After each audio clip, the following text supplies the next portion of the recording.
Hello YouTubers. First thing to note, this is not a full review of the Motorola Droid 4, as the phone is already a few years old and there are a lot of reviews out there in YouTube land. Rather, this is a bit of a retro review and a description of how my phone has been modified, and after that a brief description of some of my more noteworthy applications. Straight off, the first thing to note that this phone is durable. It's been my daily driver for over a year and has been used, dropped, poked, prodded and played around with, and it's held up to everything. But this phone is noteworthy for a few other reasons. The first is the keyboard. The most recent Android phone here in the UK with the keyboard isn't that, but this one. It's the Sony Ericsson Xperia SK17i, which is even older than the Droid. This one is my girlfriend's, hence the cat motif, but it used to be mine. These are fantastic phones if you do a lot of texting, even with my large hands. This keyboard is perfect. I have no problems with it at all, and if you don't want to carry around anything large. I used this myself for quite a while, but I needed to upgrade as the camera was becoming an issue. It's only a 5 megapixel jobby and wasn't really doing it for me. If the camera was of higher quality, this would be quite likely still my daily driver. I like the small form factor, I like the real keyboard. But no, that camera was becoming an issue, so I had to upgrade.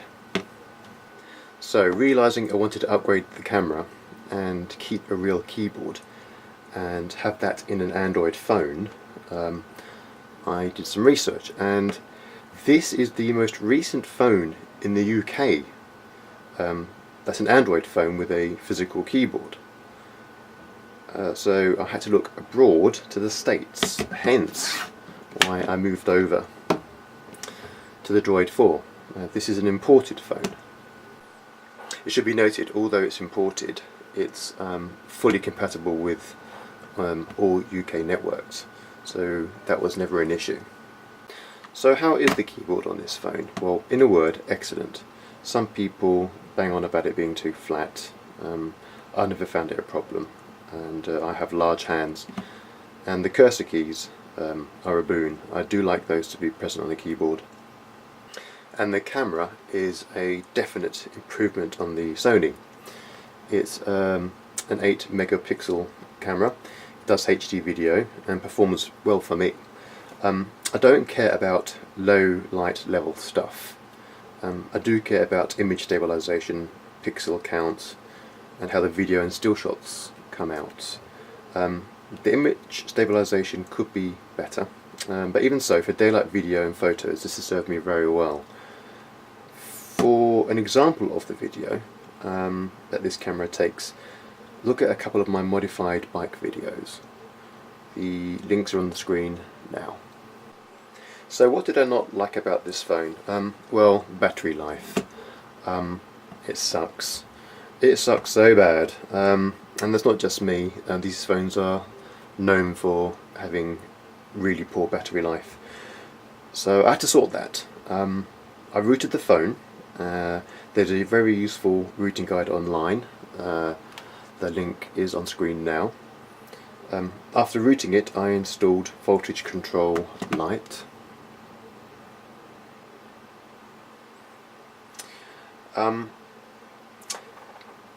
Voltage Control Lite is a useful app and enables me to underclock the CPUs to gain some extra battery life.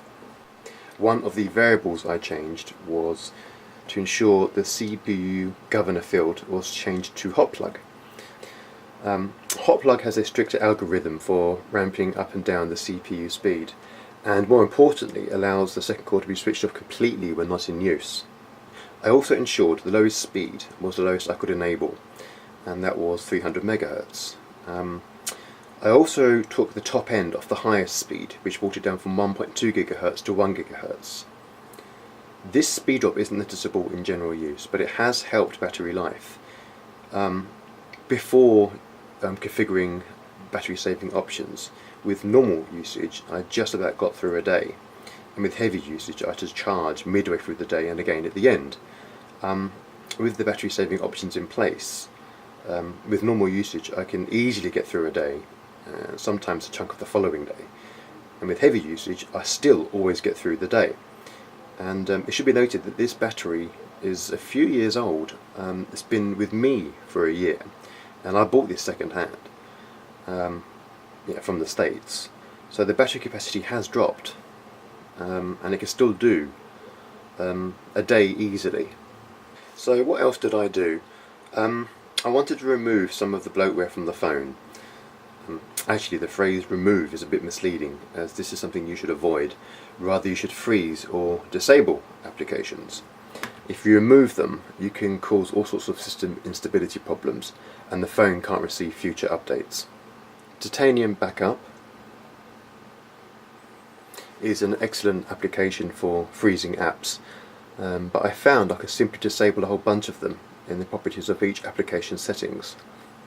Specifically, if you go to Settings, Application Manager, All, and click on the disabled option for an app, you can turn it off that way. The option isn't always present, but more often than not it is. And to show you that,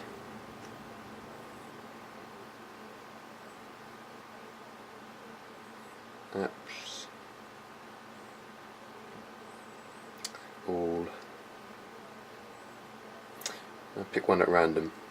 Acoustic warning. Now this has the disabled option grayed out, but if it wasn't, this would be one of the ones you could disable. Not all applications can be or should be frozen. To see a list of bloatware that can be frozen, follow the on-screen link. There are arguments that removing bloatware can increase battery life and or increase speed. From what I can tell, the arguments for an increase in speed are greater than the arguments for an increase in battery life. But feel free to try it for yourself and see what you think. So that's how I modified my phone. Do I actually do anything novel with it? Well, going from left to right, Google Now, I never really use it. I do, however, make use of folders, as they save on screen real estate. For example, all my file explorers are in one folder. I have my tasks, which I'm not going to open, synced to my Google account, which is very useful. Again, social apps and messaging are in one folder. I have a Gmail account, in fact I have several, a couple of personal ones and a couple of work ones. As weird as it sounds, I don't link this phone to any of those. I created a Gmail account just for this phone. It suits me to keep the phone unlinked to accounts I access from my laptop and PC, as if I lose this phone or compromise it in some way, all my main accounts are untouched. I have the usual smattering of browsers, Chrome being my main one. I have eBay app. I'm looking at Snaply, but I don't find it of much use. eBay I use all the time. This is the main screen, the home screen. I have all my admin stuff on here and things I need quick access to, like the flashlight and the lock screen option. Something to note, in admin I have SMS pop-up. I like this app very much, as it enables me to assign a unique synthesized voice label for people who text me. Not just ring me, but text me. This enables me to screen texts, so if I'm in the car, I'm driving and the phone goes off and someone's texting me, it will tell me who that text is from. If I'm out and about and it goes off in my pocket, again I'll know who it's from. If it's urgent, I'll take it. If it's not urgent, I can come back to it later on.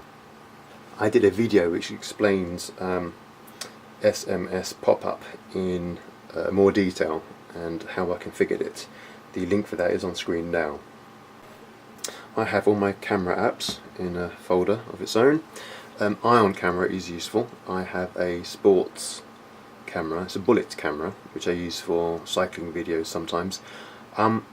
It doesn't have an on-screen display built into the camera, so to see the feed I link to it via this phone, or via Wi-Fi with this phone, and Ion camera is the application I use to view the feed on this phone. That enables me to get the positioning of the camera on the helmet or the bike spot on. I also have iSpy Connect, which allows me to view my IP security cameras.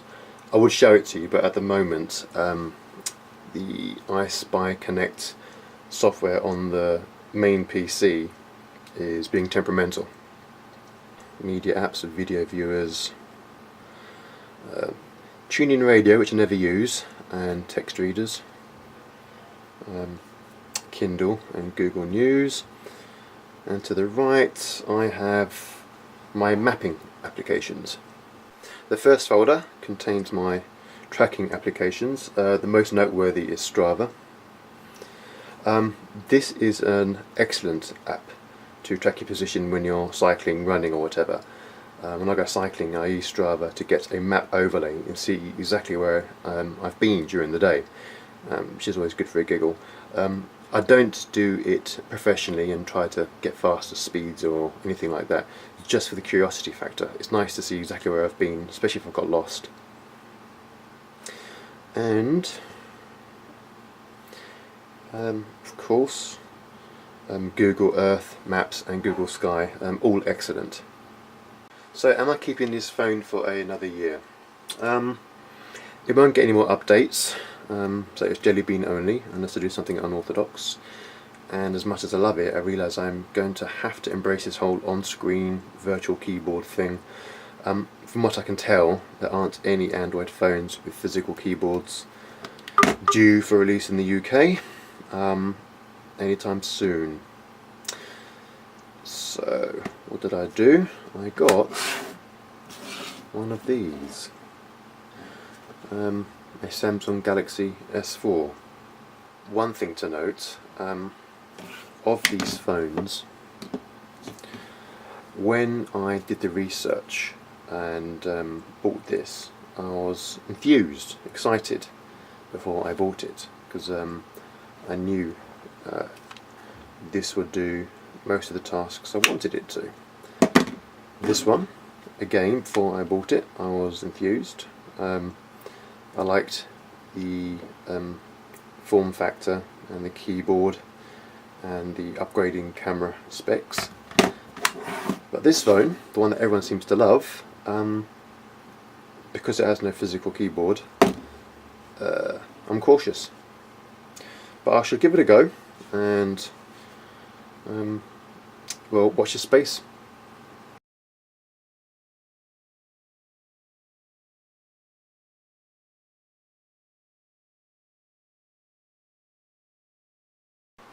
And before I go, one last thing. I'm sure you've seen those disgusting things on my finger. They're warts, and it seems I've picked them up from the gym.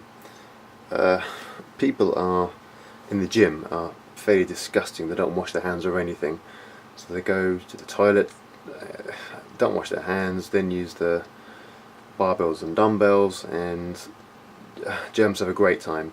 Someone comes along like me with clean skin and ungreasy hands, and the germs set up home and have a great time festering on my finger. Lovely.